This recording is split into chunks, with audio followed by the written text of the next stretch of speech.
달라진다. 그냥 직장인. 팀장님 보고 드릴 게 있습니다. 센스 있는 직장인. 팀장님, 지금 잠시 시간 괜찮으세요?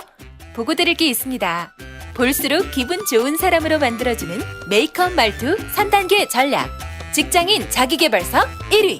모든 관계는 말투에서 시작된다. 위즈덤 하우스 미디어 그룹. 다이어트를 위한 꿀팁! 동결건조 채소와 곡물, 단백질, 그리고 효소와 비타민, 미네랄로 만든 다이어트 전용 그린 스무디로 하루 한두 끼만 바꿔 드세요.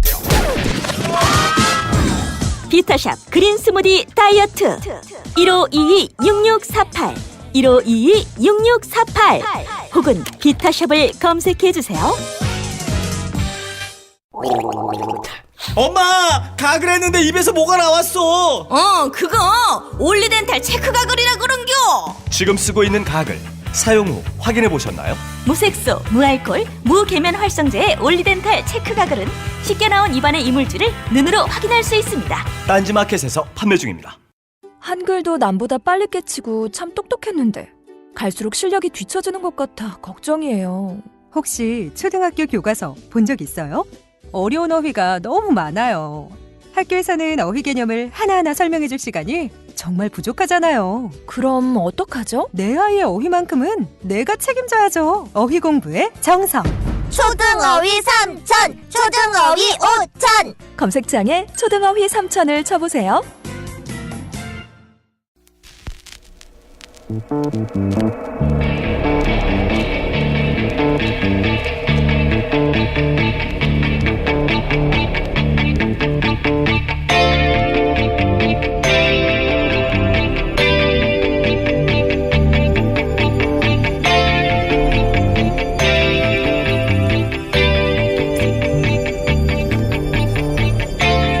안녕하세요, 김호준입니다. 그러면 제가 물어보겠습니다. 지금 남양주에서 비프로닐이 검출이 됐잖아요. 예. 그러면 그 검출된 것이 어디로 갔습니까? 유청 추리를 알고 있습니까? 어디로 가 있어요 지금?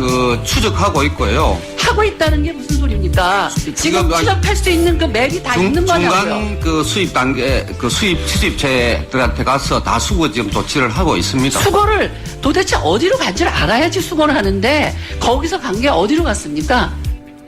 자유한국당 김승희 의원이 국회 복지위에서 류영진 식약처장을 상대로 살충제 계란 유통 상황에 대해 질책하는 내용입니다. 류영진 식약처장이 임명된 지 한 달 만에 살충제 계란 사태가 터졌다고 해도 정부의 소관부처장은 제가 한 달밖에 안 돼서 라고 변명할 수가 없죠. 한 달이 아니라 임명 단 하루 만에 사고가 나더라도 국민 정부의 책임을 소관부처의 장에게 묻는 게 당연합니다. 그러라고 정부가 있는 거고 그러라고 부처의 장이 있는 거죠. 그런데 작년 국정감사 때 기동민 의원이 살충제 계란 문제를 최초로 지적하면서 밝힌 바로는 2014년, 2015년, 2016년 계란의 농약 잔류 검사가 전무했습니다. 그렇게 농약 잔류 검사가 전무했던 2014년, 2015년, 2016년에 식약처 차장과 처장을 했던 사람이 바로 김승희 의원이죠. 전 국민이 현 식약처장을 질타해도 적어도 김 의원은 그러면 안 되는 거죠. 똥을 싼 당사자가 똥을 치우는 사람한테 이러는 건 웃기는 겁니다. 김호준 생각이었습니다.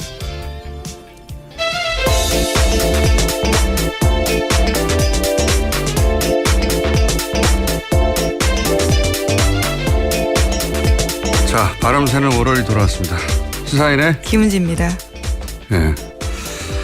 계란 사태가 아주 계속되고 있습니다. 네, 지난주에도 계속해서 전해드렸는데요. 관련 뉴스가 있죠? 네, 오늘 아침 한겨레신문 단독 보도부터 전해드리겠습니다. 네. 농림축산식품부가 지난 4월에서 5월에 이뤄진 친환경 달걀 검사에서 살충제 성분 검출한 다음에 해당 농가의 달걀을 폐기하도록 조치한 사실이 뒤늦게 확인됐다라는 겁니다.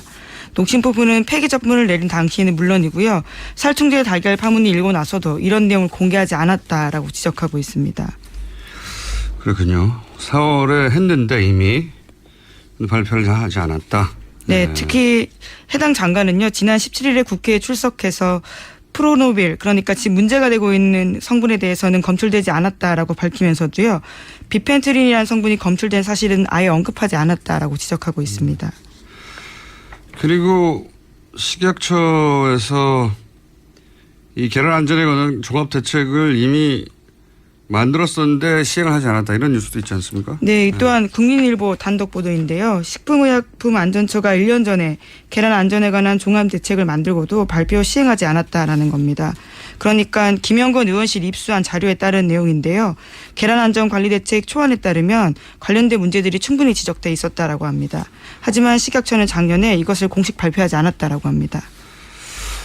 이게 이제 국회 차원에서 처음 거론된 건 작년 10월에 기동민 의원이 이 살충제 계란 문제를 얘기했었어요. 근데 당시 박근혜 정부는 모든 농장에 아무 이상 없다라고 발표를 했었고, 예. 그리고 지금 보도로는 1년 전부터 계획이 있었고 올해 4월에도 검출이 됐는데 발표를 안 했다는 거잖아요. 예. 지금 사실 식약처장이 코드 인사라고 비판하거든요. 코드 인사. 예. 노무현 정부 때 만들어진 단어인데 원래 이제 정치는 자기들 정치적 가치관을 국가 정책으로 실현하려고 집권하는 거기 때문에 자기 정치 철학과 같은 사람들로 원래 정부를 구성하는 거예요. 예, 당시 노무현 대통령의 반박이기도 했었습니다. 전 세계가 다 그런 겁니다. 코드가 맞지 않는데 코드를 어떻게 꼽느냐라는 거였는데요. 누가 정반대 주장하는 사람들은 정부를 구성합니까? 근데 이 공격거리가 안 되는데 이걸 공격하는데 식약처장이 지금 코드 인사냐 아니냐는 지금 사태하고는 무관한 거죠. 이게 몇 년간 살충제를 계란에 뿌려온 게 한 달 전에 임명된 식약처장이 뿌리라고 한 게 아니잖아요. 근데 물론 그 누적된 문제를 지금 네. 어떻게 대처할 것인가. 네, 관리 책임도 예. 문제는 있긴 있습니다. 그거는 이제 현 식약처의 비판 받을 수 있는데 그 이전의 문제들, 누적돼 온 기관의 문제들 지금도 대부분 박근혜 정부 시절에 이렇게 저렇게 했다는 거 아닙니까? 예. 그리고 최근 3년간 식약처에서 혹은 정부에서 농약 검사를 안 했다는 게 이미 작년 10월에 밝혀졌고. 근데 그 시절에 식약처장이 이렇게 따져 묻는 거는 이건 말이 안 되는 염치는 있어야죠. 내가 있을 때 검사했었어야 하는데 못해서 죄송하다 하고 사죄를 해도 못할 판에 그걸 따지는 건 정말 웃긴 일이죠. 근데 어쨌든 저희가 이 살충제 계란 관련해서는 오늘 3부에서 독성에 관한 최고 전문가를 모시고 사람들 제일 궁금한 게 그거거든요. 뭐가 되나. 그렇죠. 아무래도. 네, 뭐가 되나. 왜 이렇게 오랫동안 이런 일이 있었나. 따져볼까 합니다. 자, 계란은 그렇고요. 다음 뉴스는요? 네, 국정원 적폐청산 TF 관련 소식도 계속해서 전해드리고 있는데요. 그 소식도 전해드리겠습니다. 민간인 댓글팀장 30명에 대한 정보 등이 검찰에 넘겨졌다라는 뉴스는 이미 전해드렸습니다. 그런데 이들에 대한 새로운 소식이요. 오늘 아침 한겨레신문 보도로 나왔습니다. 이들 대부분이 이명박 전 대통령 지지단체 소속이라는 건데요. 해당 단체 이름은 자유주의 진보연합, 선진미래연대, 자유한국연합 등입니다. 이들 단체는요 모두 2007년 12월 그러니까 이명박 전 대통령이 당선된 대선 즈음에 설립됐다라고 하는데요. 대부분 활동들은 4대강 사업 또 이명박 정부를 비판하는 인사나 단체를 종북으로 속칭 찍어서 낙인 찍는 일을 주도했다고 합니다. 이들 단체는 같은 곳에 이름을 정하는 것 같아요. 다 굉장히 키워드가 비슷합니다. 비슷하죠. 예.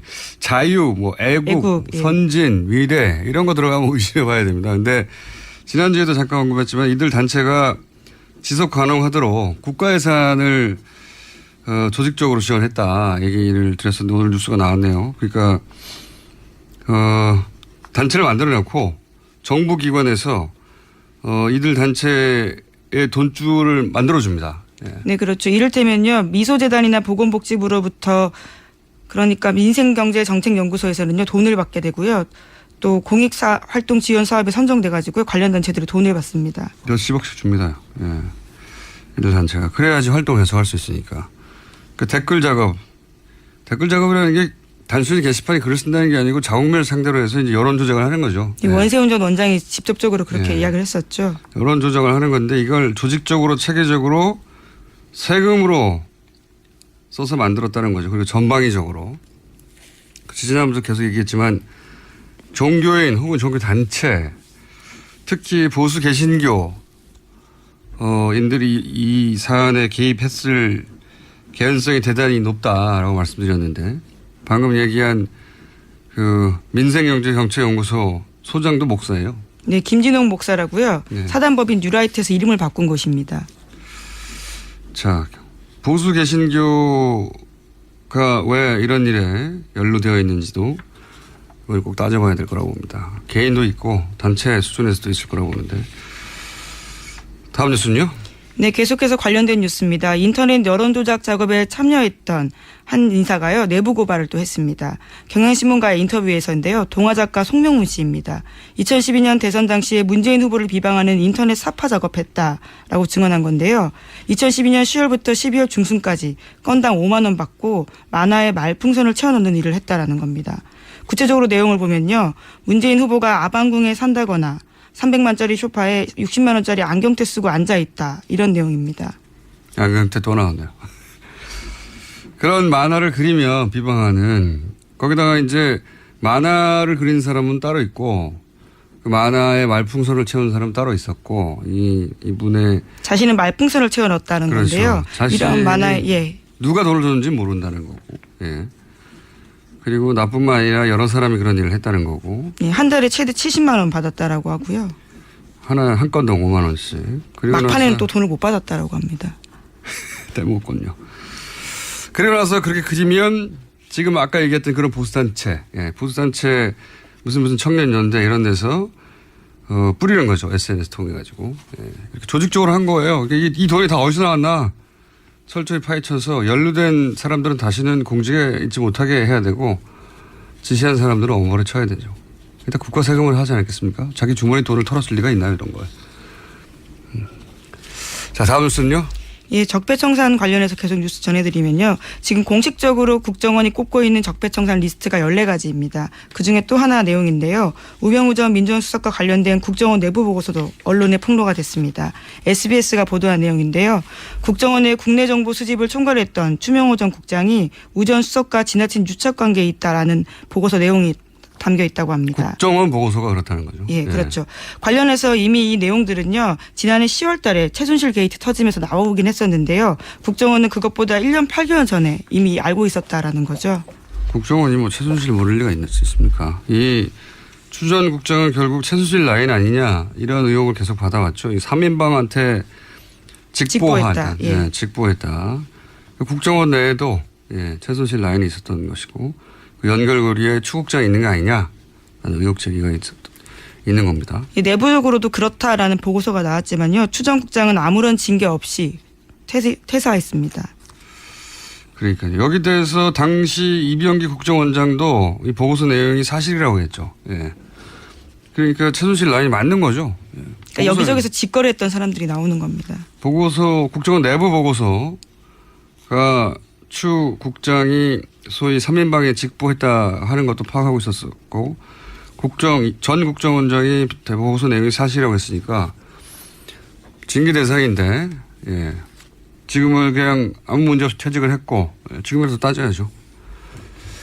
다음 뉴스는요. 네, 또 하나 더 전해드리면요. 국정원 적폐청산 TF에서 하고 있는 건 중에 하나가 속칭 최동욱 사찰건입니다. 이와 관련해서 국정원이요, 당시에 직원을 재조사했다라고 합니다.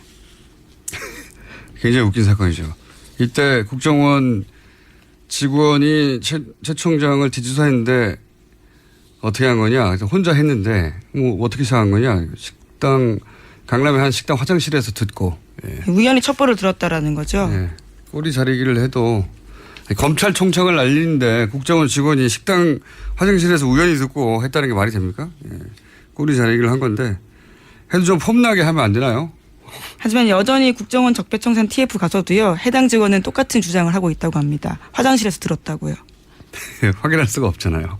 지시를 받고 했다고 하면 윗선이 문제가 되니까 화장실에서 듣고 혼자서 했다는 겁니다. 혼자서. 그래서 지휘선상에 있는 서천호 당시 2차장 등에 대한 조사도 검토하고 있다고 합니다. 인정하지는 않겠죠. 어쨌든 그 사안도 지금 조사 중이다. 다음 뉴스는요? 네, 오늘부터 한미 군사훈련인 을지 프리덤 가디언 연습이 시작됩니다. 고조됐던 한반도 군사적 긴장에 비춰볼 때는요, 올해 군사훈련은 강도가 높지 않다라는 반응인데요. 훈련에 참여하는 미군 규모가 지난해보다 30% 줄었기 때문입니다. 알겠습니다. 관련 뉴스는 저희가 쭉 전해드렸는데 이제 북한과 관련된 이거 관련해서 지난주에 스티브 배넌 예. 인터뷰 말씀드렸었죠. 그때 배너는 주한미군 철수 얘기했었는데 제가 경질 될 것 같다고 자기가 철수하자고 한다고 되냐고 뉴스가 아니라고 그랬었는데 결국 경질됐어요. 네. 네, CNN이 그 해당 발언들이 경질의 결정타가 됐다라고 알리기도 했습니다. CNN은 그랬는데 그보다 훨씬 더 내밀한 미국 정치 얘기를 하는 포린 폴리시 같은 전문지, CNN은 그냥 대중지죠. 포린 폴리시는 전문지고, 전문지 분석을 보면 저는 포린 폴리시 따로 봅니다. 갑자기 왜 여기서 갑자기 깨알같이 자랑을 하시는 건가요? 생각이 나서. 이게 밀려난 건 그런 발언 때문이 아니다라는 분석이 있어요. 뭐냐면 여기는 이제 전직 외교관이나 전직 관료들이 혹은 전문가들 분석해서 많이 쓰거든요. 네, 정치 전문 분석 매체죠. 폴리티코. 포린 폴리시에서 재밌는 기사가 있어서 이 관련해가지고 뭐냐면 트럼프 대통령은 뉴스에서 자기보다 이름이 자주 등장하는 사람을 자른답니다. 이 분석은. 질투심에 의한 해고라는 건가요? 그러니까 배넌도 최근에 뉴스에서 주목도가 굉장히 높아지고 그래서 견딜 수 없어서 잘라버린 거라고 하고 이 예를 쭉 듭니다. 그러면서 예를 들어서 국가안보보좌관 플린 러시아 스캔들에 연루돼서 잘렸다. 네, 그렇게 알려져 있죠. 이게 이제 예를 들어 CNN 같은 대중지의 분석이라면 여기서는 그게 아니고 플린이 러시아 스캔들에 연루됐다고 했을 때는 안 잘랐대요. 그런데 이제 플린이 점점 이름이 자주 등장하자 자신이 다른 누구보다 주목받는 걸 좋아하는 사람이 트럼프 대통령인데 그래서 백악관 공식기구를 통해서 발표를 안 하잖아요. 트럼프 대통령은 국가 정책과 관련된 중요한 결정을 먼저 트윗해버립니다. 그렇죠. 트윗으로 그냥 해버리는데 그래서 자기보다 뉴스에 더 많이 나오는 순간 트럼프 에고를 건드려서 잘린다는 공식이 있답니다. 개인적으로는 이 분석에 동의하는 게 제가 오랫동안 정치인들 봐왔는데 그 의사결정을 보면 조국과 민족을 위해서라고 포장을 하지만 실제 보면 대단히 찌질하고 사적이고 사소하고 자기 기분이 나쁘다든가 아니면 죄가 밉다든가 얄미워 죽겠다든가 이런 걸로 결정해요. 네. 그걸 이제 공적인 양 포장하는 경우가 아주 많죠. 그래서 저는 이 분석에 동의하는 바입니다. 아니 대통령이 이렇게 찌질하겠냐. 대통령 사랑 아닙니까? 미국 대통령은 그럴 가능성이 있다. 좋지 않은 리더의 대표적인 아니 많은 정치인이 리더일 수 있을 것 같아요. 그런 사감으로 정치를 하는데 그리고 그래서 역사는 그렇게 사소한 일로 움직인다 이거죠. 하필이면 그런 사람들 중요한 직책에 가 있어서. 근데 어쨌든 이 거창하게 뭐 백인주의하고 막 복잡하게 분석하는데 그게 아니고 뉴스에 너무 많이 나와서 잘렸다라는 게 이 포리폴리스의 분석이고 저도 동의하는 바다. 하지만 또 새로운 자신의 매체로 또 돌아가기로 했기 때문에 여전히 뉴스에 많이 나올 가능성이 있지 않습니까? 그건 자기 매체고요. 다른 뉴스가 다뤄주는 건 다른 거죠. 자, 오늘 여기까지 하겠습니다. 지금까지 시사인의 김은지였습니다. 감사합니다. 골반 잡자 바로 잡자 바디로직 허리 통증 바로 잡자 바디로직 2017년 쿨 썸머 바디로직 라이트 출시. 통기성이 좋아 땀 걱정 없이 한여름에도 쾌적하게. 입은 듯 안 입은 듯 가벼움의 신축성은 그대로. 자세가 좋아지는 골반 교정 타이즈 바디로직 검색창에 골반 교정 바디로직 라이트. 아무도 묻지도 따지지도 않고 가입하셨다고요? 보험은 너무 어려워요. 걱정 마십시오. 마이보험 체크가 도와드립니다. 1800-7917 마이보험 체크로 지금 전화 주세요. 1800-7917 이미 가입한 보험이나 신규 보험도 가장 좋은 조건을 체크해서 찾아드립니다. 인터넷 한글 주소 마이보험.com 또는 카카오톡에서 아이디 검색 마이보험을 친구 추가하여 상담하실 수 있습니다. 모닝똥? 제겐 사치였죠. 내가 토끼인지 토끼똥이 나인지 내가 변을 본 것인지 변을 당한 것인지 나는 바나나이고 싶다. 간혹 구렁이이고도 싶다. 미궁 대장사랑! 빅동의 추억 미궁 대장사랑이 찾아드립니다. 혈중 콜레스테롤 개선과 배변 활동에 도움을 주는 건강기능식품입니다. 검색창에 미궁 대장사랑. 미궁 장사랑 이름 바꿨어요. 프로바이오틱스 12종 추가. 미궁 대장사랑.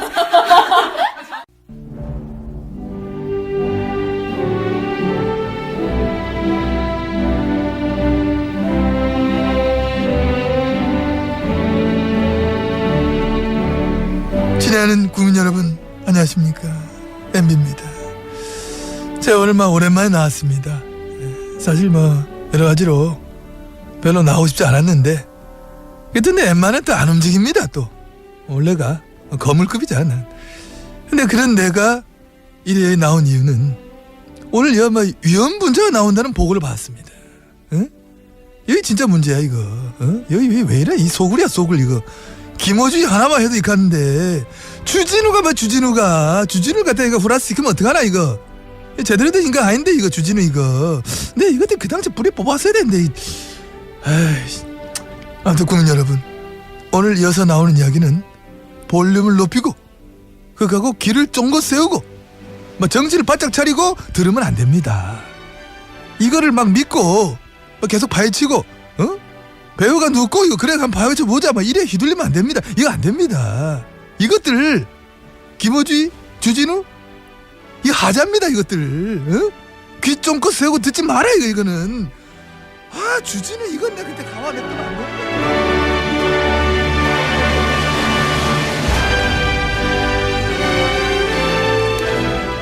최근 국정원 댓글 사건부터 시작해서 이명박 전 대통령 이름이 자주 등장하죠. 이명박 전 대통령 관련 사건 중에 가장 오래되고 가장 유명한 건 다들 아시다시피 BBK입니다. 이 BBK 관련해 완전히 새로운 단서가 처음으로 나와서 오늘 공개합니다. 네, 주진우 기자 나왔습니다. 안녕하십니까? 안녕하십니까? 예, BBK 사건은 워낙 오래돼서 간단하게 사건 개요 중요한 몇 가지만 짚고 넘어가겠습니다. 우선 다스라는 회사 기억나실 텐데 다스 이명박 전 대통령의 형 이상은 씨와 처남 김재정 씨의 공동 명의로 된 현대자동차 시트 납품 회사죠. 네. 사실은 이명박 전 대통령의 차명 회사로 지목된 회사입니다. 오래전부터 그런 얘기가 있어요. 네, 거의 증명이 되다시피 하는 회사입니다. 자, 그런 다스 회사를 일단 기억해 주시고요. 또 하나는 이 다스에서 BBK에 190억이 투자됩니다. 네, 중간과정 생략하고. 그리고 BBK가 우여곡절 끝에 옵셔널 벤처스라는 회사가 됩니다. 네.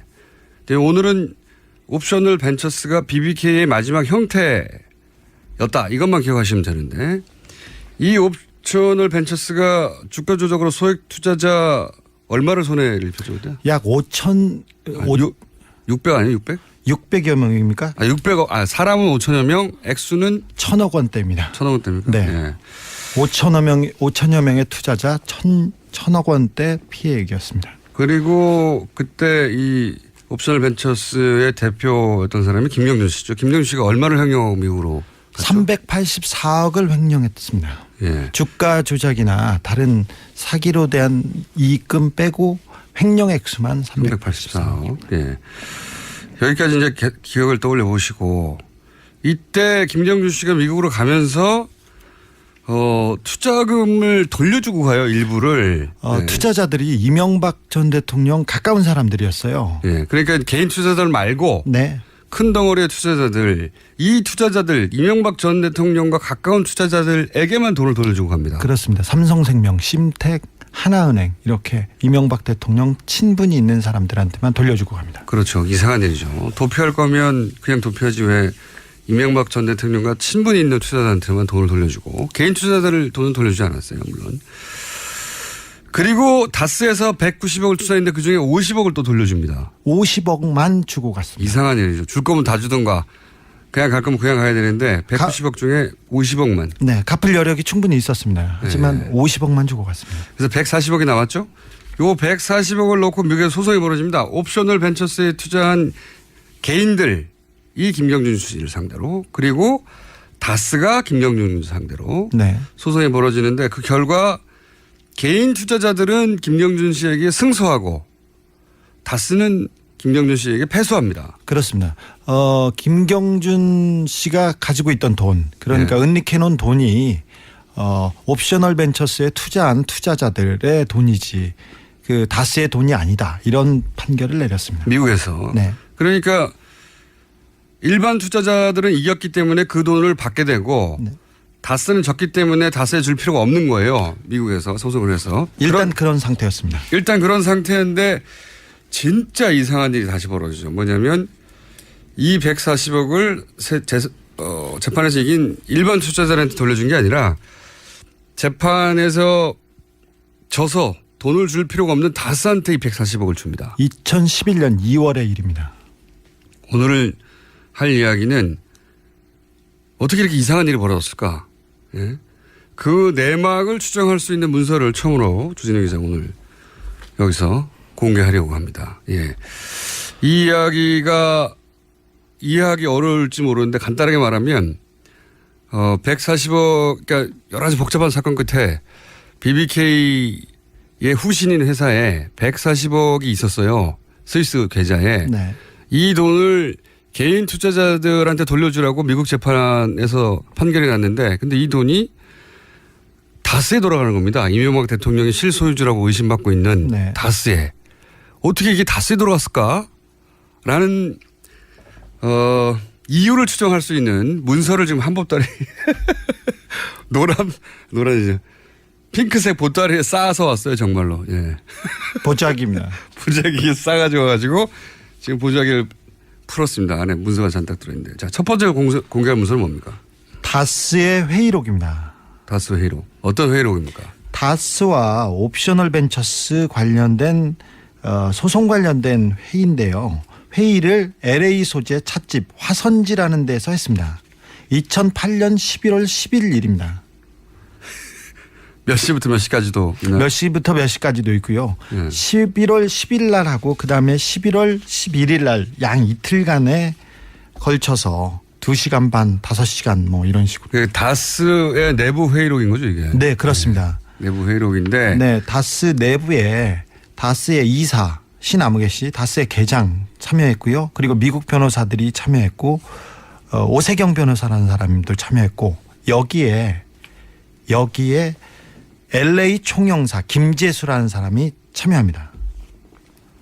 사기업 소송에 왜 LA 총영사가 참여하는 겁니까? 이 김재수라는 분이 BBK 때 김경준하고 소송할 때 이명박 측 변호인이었어요, 원래. 네. 근데 그분이 갑자기 이명박 대통령이 당선되자마자 네. 한국 외교사상 처음으로 해외 동포 출신 변호사를 그냥 총영사를 시켰어요. 네.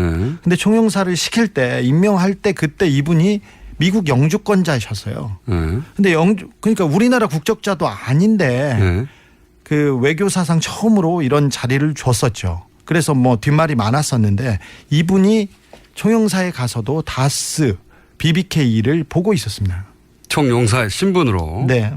그러니까 그 외교관이 사기업 소송을 외교관이 되기 전부터 맡았던 사건을 외교관이 된 이후에도 계속 맡았다는 거 아닙니까? 그렇습니다. 그러니까 사기업 간의 거래, 사기업과 개인 간의 그 소송을 네. 외교관이 맡았습니다. 네, 총영사관이 가서 회의에 참석했다라는 네. 문서가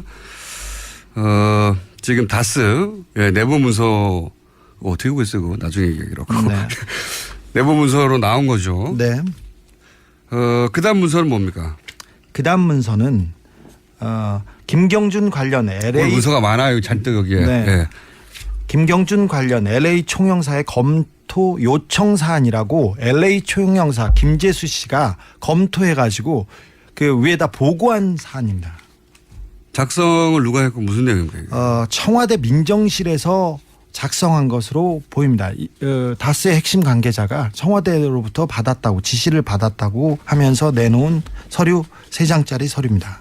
관공서 형식이고요. 지금 아까 봤던 다스 회의록은 이렇게 다스의 직인이 찍혀 있거나 그렇거나 이런 식으로 보고서 형식으로 돼 있습니다. 여기도 많습니다. 10여 개 있는데요. 이런데 이 문건은 관공서 문건이 분명한 형식입니다.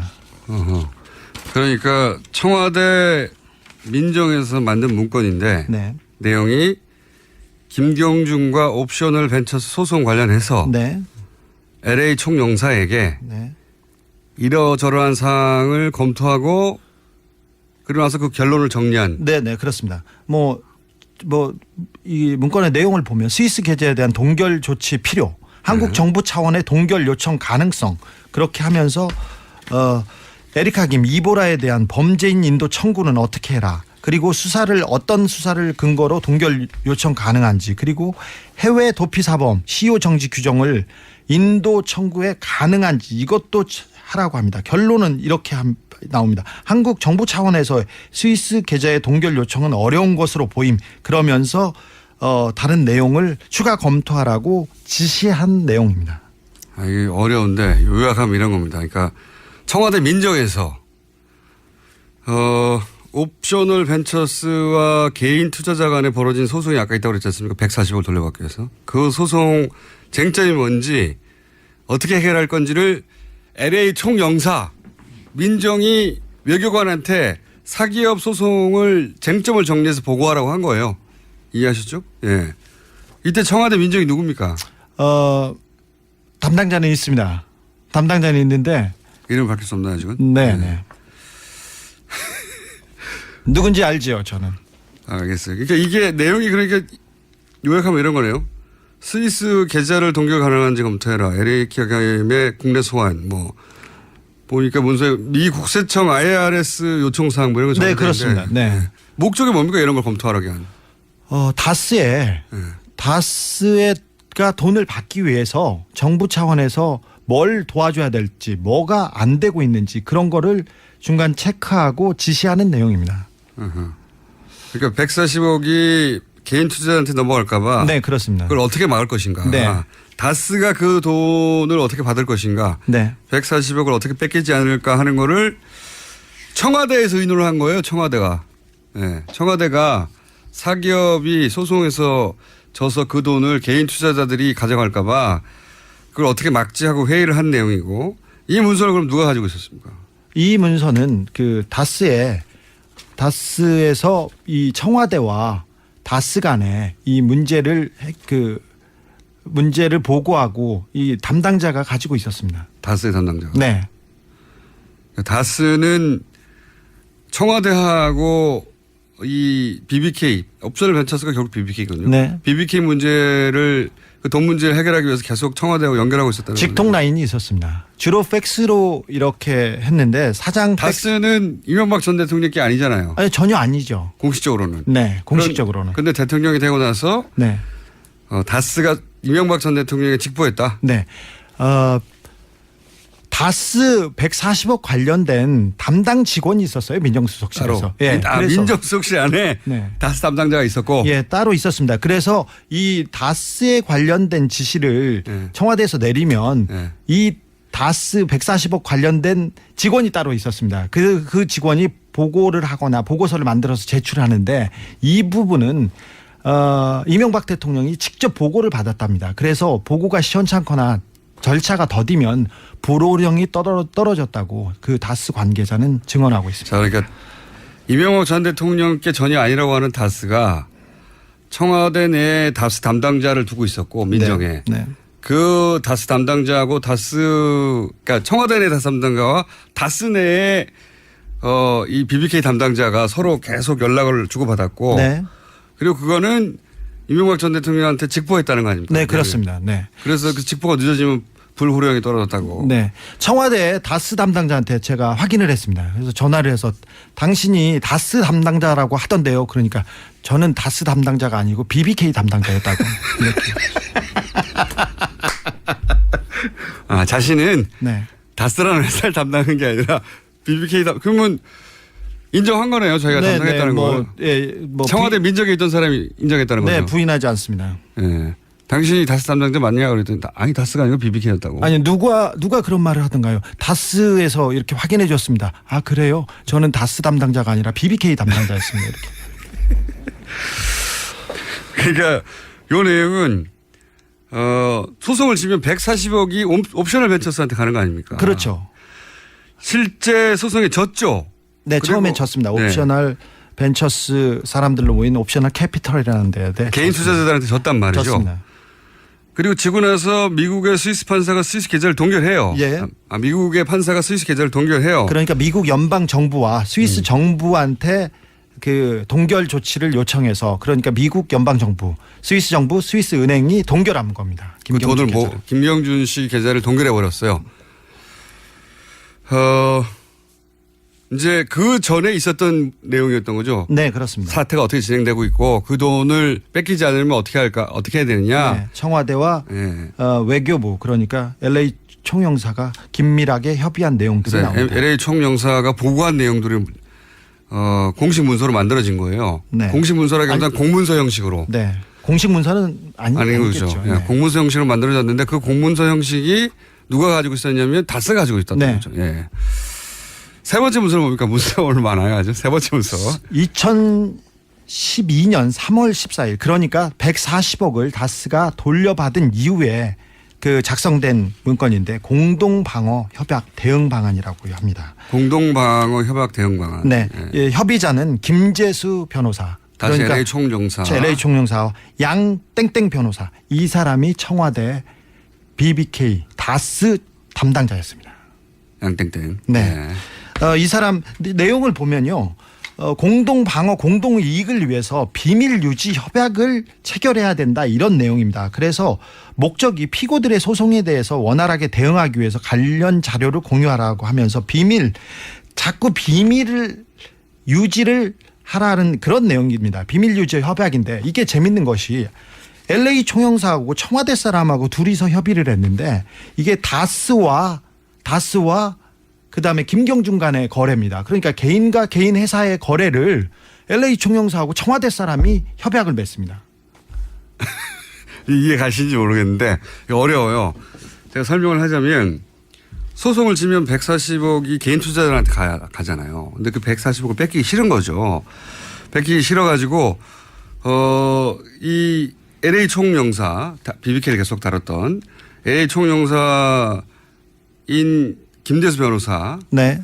변호사하고 청와대 민정이 그런 일이 벌어질 때 돈을 뺏기지 않기 위해서, 돈을 뺏기지 않기 위해서 김경준 씨와 다스가 공동 방어 협약을 맺어야 한다 이거 아니에요? 네, 그렇죠. 무슨 얘기인지 이해하셨어요? 140억을 다스가 김경준으로부터 받았습니다. 받고 나서 문제가 끝나지 않고 그리고 이면 합의가 있다 무슨 딜이 있다 무슨 FTA 관련해서 뭐가 있었다 이런 식으로 계속 얘기가 나오니까 청와대와 외교부가 만나서 비밀 협약을 맺어라 이 대응 방안을 만들어서 건네줍니다. 개인과 개인 회사한테. 그러니까 재판에 져서 140억이 개인 투자자들한테 가는 걸 막으려고 노력을 했고 돈을 결국은 다스가 받아내요. 받았습니다. 받아내는데 이때 어떻게 140억을 돌려받을까 그 근거를 위해서 비밀 협약을 맺었다는 거죠. 그렇죠. 예, 그런 문서예요.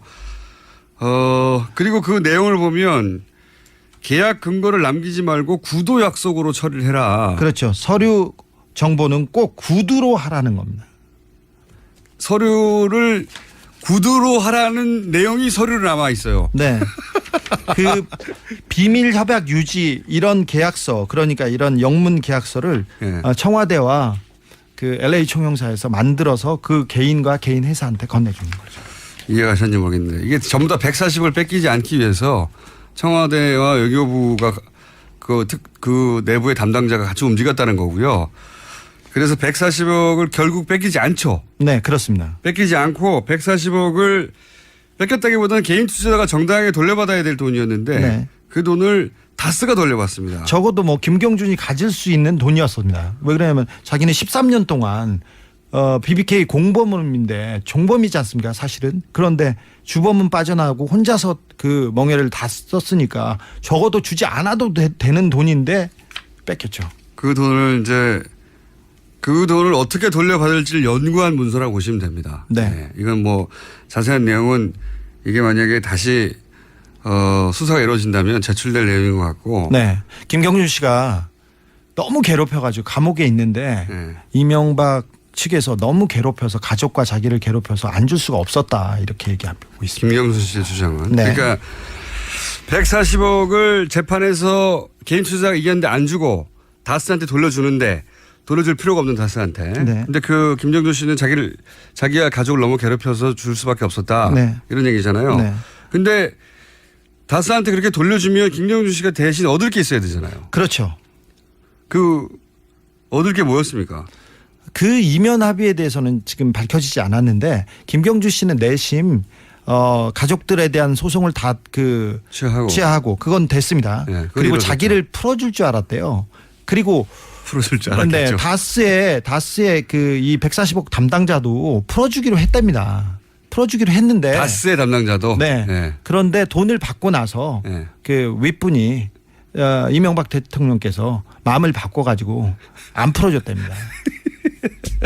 돈은 다 받았으니까. 이 앞에 문서들은 140억을 돌려받기 위해서 노력한 내용들이에요. 요약하면 결국은 그 디테일은 몰라도 됩니다. 그런데 그게 이제 문서로 확인됐다는 게 처음인 거고, 그런데 그 140억을 돌려주면 가족도 안 괴롭히고 자기도 풀려날 줄 알았는데 다스 담당자도 그렇게 알고 있었는데 근데 그냥 안 풀어준 거 아닙니까? 그냥 입을 싹 씻었다. 그런 내용이고요. 실제 그러고 나서 140억을 다스가 받고 나서 당시 기소중지 상태였던 에리카 김이 입국을 했죠. 예, 입국해서 이틀간 조사를 받았습니다. 서울지검 특수 1부에서. 관련 혐의를 다 털고 다시 출국을 했죠. 네. 그때 인터폴에 수배를 하겠다 아니면 범죄 인도인 조약을 진행하겠다 이렇게 협박을 했는데요. 아무것도 무혐의로 털어주고 바로 보냈습니다. 네. 그게 그러니까 이 140억 딜의 패키지의 일부가 아닐까 이런 추정이 가능한 거죠. 네. 왜냐하면 세 번째 문서에 좀 전에 얘기한 근거를 남기지 말고 구두 약속으로 처리하라 했기 때문에 실제 문서가 있는 건 아닌 거죠. 이 합의에 대해서. 합의 문서가 있으리라고 봅니다. 그래요? 그런데 거기에 문서를 남기지 말라는 문서가 있잖아. 네, 그렇지만 김경준 씨나 구체적인 것은 아니고 러프하게는 있으리라고 봅니다. 다스의 담당자가 김경준을 풀어주는 부분을 거기다가 넣었었나 봐요. 처음에 초안에 넣었는데 청와대한테 엄청 혼났다. 호통을. 그러니까 서로 합의를 할 때 김경준 씨의 석방도 문서로 남겼다가 다스 담당자의 얘기입니다. 네. 이명박 대통령이 불효령이 떨어져가지고 자기가 엄청 혼났다는. 그래서 김경준 석방은 그 문서에서 빠졌다. 네, 그런 디테일은 빠지고 그냥 몇 가지 조항은 남은 이면 계약서가 있는 것으로 보여진다. 네. 근데 그 이면 계약서는 지금 없고 손에. 그런데 어쨌든 김경준 씨 그래서 가족들도 풀려날 줄 알았고 김경준 씨도 풀려날 줄 알았다는 거죠. 네. 안 풀려났다 결국은. 그러면 여기서 궁금한 게 미국의 연방판사가 스위스의 김경준 씨 계좌를 동결시켰잖아요. 네, 그렇습니다. 그렇죠? 근데 그걸 감옥에 있던 김경준 씨가 그 계좌를 풀었다는 거 아닙니까? 결국은. 그렇죠. 감옥에서 마법을 부려가지고. 이게 어떻게 가능하죠 이게? 사실은 검찰의 도움이 없이는 이게 불가능한 일인데 검찰이 지속적으로 김경준 140억을 빼내기 위해서 도와줬다는 정황들은 여러 개 있습니다. 근데 그 중에 하나를 제가 공개하겠습니다. 김경주 씨의 편지인데요. 편지. 2010년 2월 9일 날 보낸 겁니다. 김기동 부장검사님, 잘 아시다시피 김기동 부장검사는 BBK의 주 검사님이셨고요. 김기동 부장검사는 김경준한테 형이라고 부르라고 하면서 회유 협박을 했다고 그렇게 지목된 그 사람입니다. 새해 복 많이 받으세요. 계속 바쁘신 하루를 보내시겠네요. 언제나 신경 써주셔서 감사합니다. 이렇게 얘기하고 김양수 검사님을 뵙습니다. 김양수 검사님이 좋은 자리로 가가지고 굿뉴스를 들었습니다.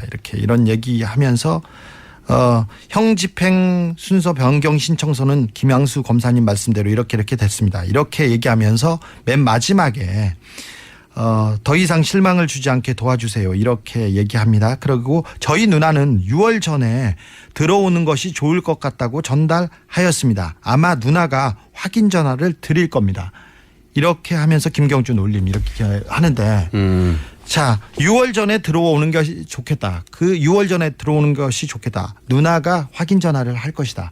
이 딜 관계에 관해서 김경준이 계속 검사하고 얘기하고 있었던 정황이 보입니다. 형 집행 순서를 바꾼다는 거는 미국에 가서 형을 사는 게 가능해진다는 얘기거든요. 여러 가지 얘기가 뭐 그 편의를 봐주기로 했고. 김경준 씨가 미국으로 이송되는 걸 원했고. 네, 뭐 그렇죠? 이런 식이죠. 그래서 신청서 허락을 도와주셔서 감사합니다. 정말 감사드립니다. 이런 내용이 있습니다. 김경준 씨가 미국으로 한국을 떠나서 이송되는 걸 원했고 그런 걸 이용해서 그리고 누나를 털어주는 거를 털어주길 원하는 걸 이용해서 이런 딜을 시도한 것으로 보이는 내용이네요. 네네, 그렇습니다. 네, 검찰과는. 네.